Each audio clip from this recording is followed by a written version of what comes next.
بھارت کے پانی چھوڑنے پر دریائے ستلج میں اونچے درجے کا سیلاب، صورتحال سنگین، متعدد دیہات زیر آب، سیلابی پانی سے فصلیں تباہ، قصور، اوکاڑا، بہاول نگر سے 1.5 لاکھ سے زائد آبادی کی نقل مکانی محفوظ مقامات پر منتقل کر دیا گیا۔ پاک پتن، وہاڑی اور اوکاڑا کے نشیبی علاقوں سے بھی ہزاروں افراد کا انخلا، متعدد خاندانوں کا اپنے گھر بار چھوڑنے سے انکار۔ ظفروال میں نالا ڈیک کے پانی کی تباہ کاریاں، بزرگ شہری پانی میں بہہ گیا۔ ہنجلی پل بھی پانی کی نظر، احمد پور شرقیہ میں خیرپور ڈاہا کے قریب لوہے کے پل کا کچھ حصہ ٹوٹ گیا، کئی دیہات کا زمینی رابطہ منقطع، پانی کے تیز بہاؤ کے باعث زمینی کٹاؤ بھی تیز، ہزاروں ایکڑ رقبہ فصلیں زیر آب، کسان پانی میں پھنس گئے۔ بہاولپور میں بھی متعدد بند ٹوٹنے سے ہزاروں ایکڑ زرعی رقبہ زیر آب، عارف والا، لودرا، منچن آباد، حویلی لکھا میں بھی سیلابی صورتحال، ہیڈ گنڈا سنگھ والا پر پانی کی سطح 22 فٹ سے تجاوز، دریائے ستلج میں مزید 2.5 لاکھ کیوسک پانی کی آمد متوقع۔ بھارت نے دریائے راوی میں بھی پانی چھوڑ دیا، دریا اور اس سے ملحقہ ندی نالوں میں طغیانی، سیلاب سے سینکڑوں ایکڑ زرعی اراضی زیر آب، شکر گڑھ میں جستڑ کے مقام پر اونچے درجے کا سیلاب، کوٹ نینا کے مقام سے 1 لاکھ کیوسک کا ریلا گزر رہا ہے، نالا اوج اور جلالہ کے مقام پر پانی کا بہاؤ 48,000 کیوسک سے تجاوز، شادرہ کے مقام پر بھی نچلے درجے کا سیلاب ریکارڈ، نالا بئی میں پانی کا بہاؤ 6,000 کیوسک تک پہنچ گیا۔ ادھر ترجمان پی ٹی ایم اے کے مطابق دریائے سندھ میں کالا باغ اور چشمہ کے مقام پر نچلے درجے کا سیلاب ہے، نالا 1 اور بسنتر میں نچلے درجے کی سیلابی صورتحال، نالا بئی اور نالا پلکھوں میں بھی درمیانے درجے کا سیلاب ہے، دریاؤں کے پاٹ میں موجود شہری فوری محفوظ مقامات پر منتقل ہو جائیں۔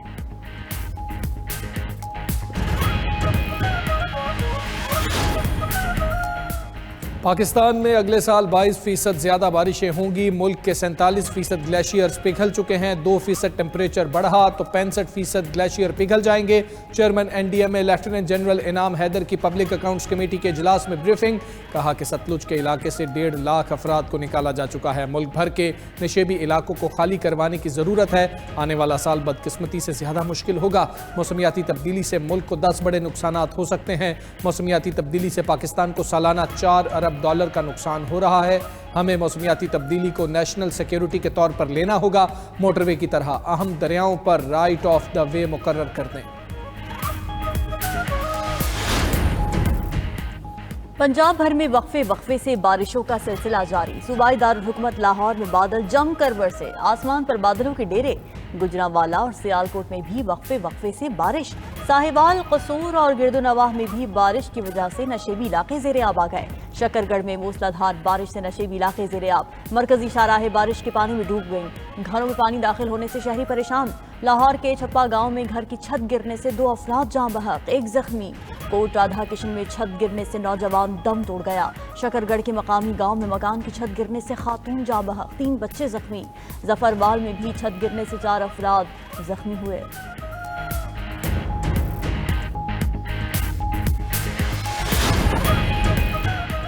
وزیر اعظم شہباز شریف سے air chief marshal Zaheer Ahmed Babar Sidhu کی ملاقات، وزیر اعظم نے دفاع وطن کے لیے پاک فضائیہ کے کردار کو خراج تحسین پیش کیا، کہا مارکہ حق کے دوران پاک فضائیہ کے شاہینوں نے دشمن کے جہاز گرا کر اسے کاری ضرب لگائی، شاہین وطن عزیز کی حفاظت کے لیے سیسا پلائی دیوار ہیں، وزیر اعظم سے متحدہ عرب امارات کے سبکدوش سفیر کی الوداعی ملاقات، شہباز شریف نے دونوں ممالک کے تعلقات کے فروغ میں سفیر کے کردار کو سراہا، وزیر اعظم کی زیر صدارت کسٹم نظام سے متعلق اجلاس، شہباز شریف کا کسٹم کے جانچ پڑتال کے نظام کو فیس لیس کرنے کا حکم، کہا نظام کو فیس لیس کر کے شفافیت کو یقینی بنایا جائے، کاروباری افراد کی نظر ثانی اپیل سننے کا اختیار غیر جانبدار افسران کے سپرد کیا جائے، ملک کی معاشی ترقی و خوشحالی کے لیے تمام ادارے پرعزم ہیں۔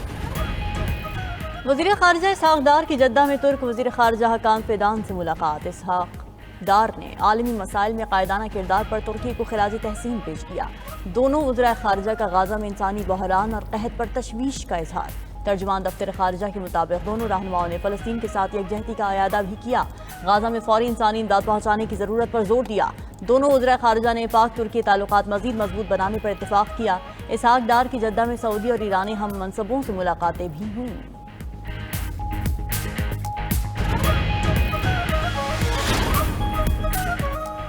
بانی پی ٹی آئی نے پارٹی کو قائمہ کمیٹیوں سے مستعفی ہونے کی ہدایت کی ہے۔ علیمہ خان کی بھائی سے ملاقات کے بعد میڈیا سے گفتگو، کہا بشرا بی بی کو قید تنہائی میں رکھا گیا ہے۔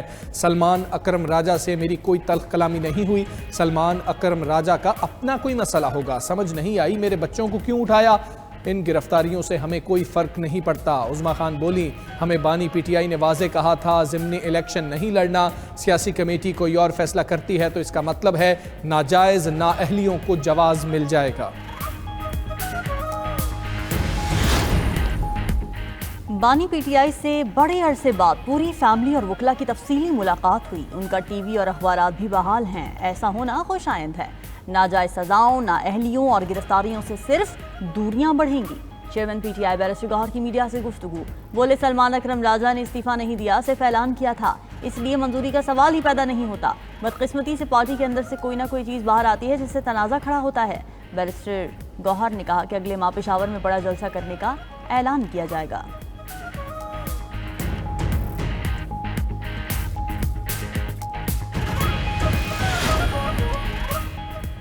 بانی پی ٹی آئی نے میرا استعفیٰ قبول نہیں کیا۔ Secretary general P T I Salman Akram Raja کا کہنا ہے ضمنی الیکشن کے حوالے سے سیاسی کمیٹی کی آج شام کو دوبارہ میٹنگ ہوگی۔ بانی پی ٹی آئی کی ہدایات کی روشنی میں فیصلہ ہوگا۔ بانی نے فی الوقت قومی اسمبلی میں اپوزیشن لیڈر کے لیے محمود اچکزئی کا نام دہرایا۔ مستقل اپوزیشن لیڈر عمر ایوب اور شبلی فراز ہی ہیں، وہ عدالتوں میں اپنے مقدمات لڑ رہے ہیں۔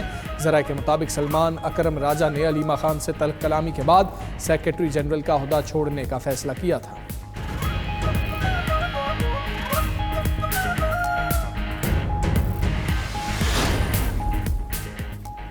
سابق صدر عارف الوی اور ان کی پوری فیملی کے بینک اکاؤنٹس منجمد کر دیے گئے۔ سندھ ہائی کورٹ نے سابق صدر کو فیملی سمیت national cyber crime investigation agency کے روبرو پیش ہونے کی ہدایت کر دی۔ عدالت کی عارف الوی اور ان کے صاحبزادے عواب الوی اور دیگر کو حراست میں نہ لینے کی بھی ہدایت۔ 21 اکتوبر تک پیش رفت رپورٹ طلب کر لی۔ عارف الوی کے خلاف توہین مذہب کے الزامات پر تحقیقات کی جا رہی ہیں۔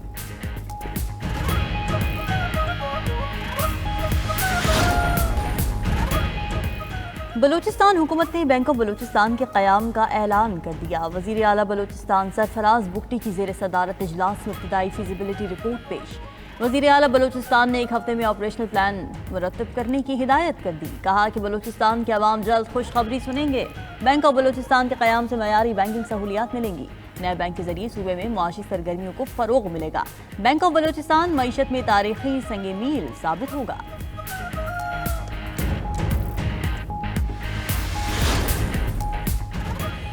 پنجاب میں عام آدمی کے لیے خاص سواری شنگھائی سی پورٹ سے مزید 100 جدید الیکٹرک بسیں پاکستان کے لیے روانہ۔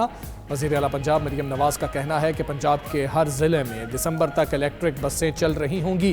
جدید ترین الیکٹرک بس کا کرایہ صرف 20 روپے ہوگا۔ الیکٹرک بسوں میں CCTV مانیٹرنگ سسٹم بھی ہوگا۔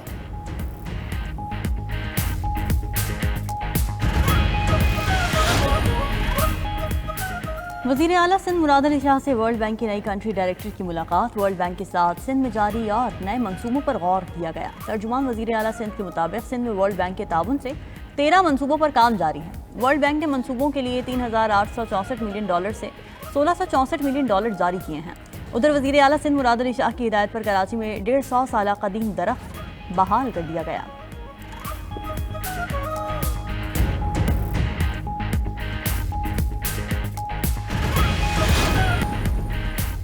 گورنر سندھ کامران ٹیسوری سے متحدہ قومی موومنٹ پاکستان کے ارکان صوبائی اسمبلی کی ملاقات۔ حالیہ بارشوں سے پیدا ہونے والی صورتحال، ترقیاتی منصوبوں اور عوامی مسائل پر تبادلہ خیال۔ گورنر سندھ نے کہا کہ بارشوں نے بڑی تباہی مچائی ہے، مشکلات میں گھرے عوام کے ساتھ ہیں۔ اراکین اسمبلی اپنے حلقوں میں عوامی مسائل کے حل کے لیے بھرپور کوشش کریں۔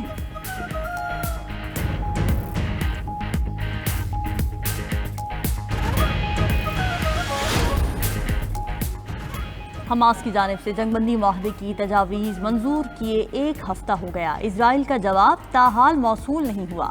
ترجمان قطری وزارت خارجہ ماجد الانصاری کا کہنا ہے کہ اسرائیلی حکام کے بیانات سے ہمیں زیادہ امید نظر نہیں آتی۔ عرب میڈیا کے مطابق قطر، مصر اور امریکہ کی ثالثی میں 60 روزہ جنگ بندی اور قیدیوں کے تبادلے کا نیا فریم ورک تجویز کیا گیا تھا۔ اسرائیل تمام قیدیوں کی ایک ساتھ رہائی پر بضد ہے۔